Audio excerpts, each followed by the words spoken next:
My name is Emma Tal and I'm a professional CrossFit athlete.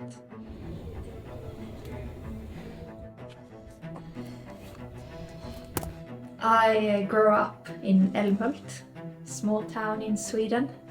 It was a lot of like small town vibe, not much to do growing up, which meant that sport was a big part of my life.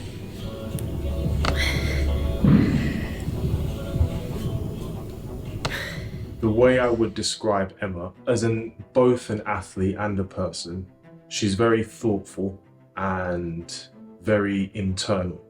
And I think that her reluctance to be more outspoken and extroverted can sometimes be perceived as just not being as aware or not maybe being as friendly or as nice or caring.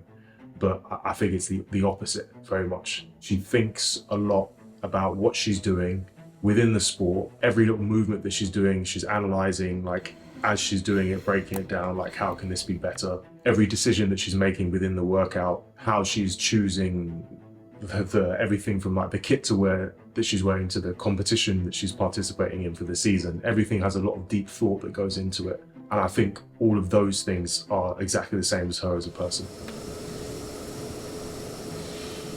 I got introduced to sport when I was very young.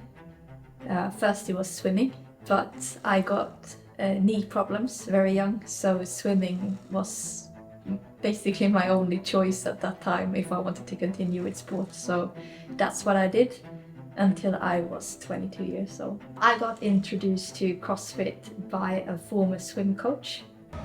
Emma Tal, CrossFit Delft, French Throwdown. He thought that CrossFit would suit me very well.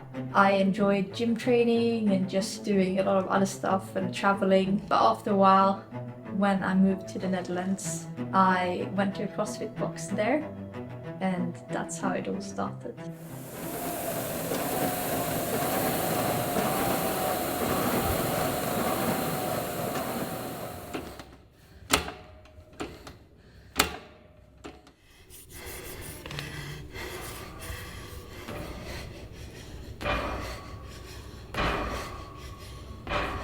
When I first found CrossFit, I just fell in love with the training and the competitiveness.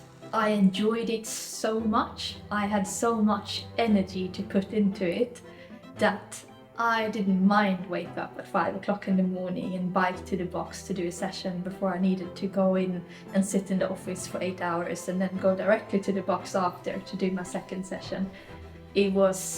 I just loved it so much. It was never difficult. Emma in the gym, she's what you would describe as a well. Like you've got people who are wells and people who are drains.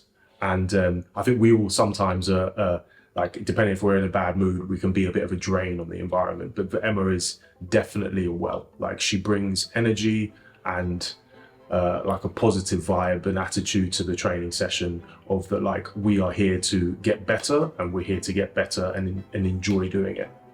And then outside of training, all of the intensity and energy that she brings to training, it's like the flip side of that outside of training, like very calm, very chilled. I think the struggle of trying to make it in the beginning, it was juggling the life of trying to be a full-time athlete but also having to work because you're just not good enough to be a full-time athlete yet. That was the challenge, but to go through that made me stronger and a better athlete. What I wish other people knew about the life as an athlete, I think sometimes it's being very glorified. It is amazing, but it is hard work. It is really hard work, and it's hard work 24/7 because everything you do matters, from what you eat to how you sleep. I think that's something that younger athletes can do to help themselves with their sporting career is to keep the main thing, which means your training and that you are getting better and doing what you're passionate about. Because if you get successful really young, all of the things that comes with success, other people's opinions on you, it doesn't matter. You should just still focus on what you want, your training, and how to become the best version of yourself.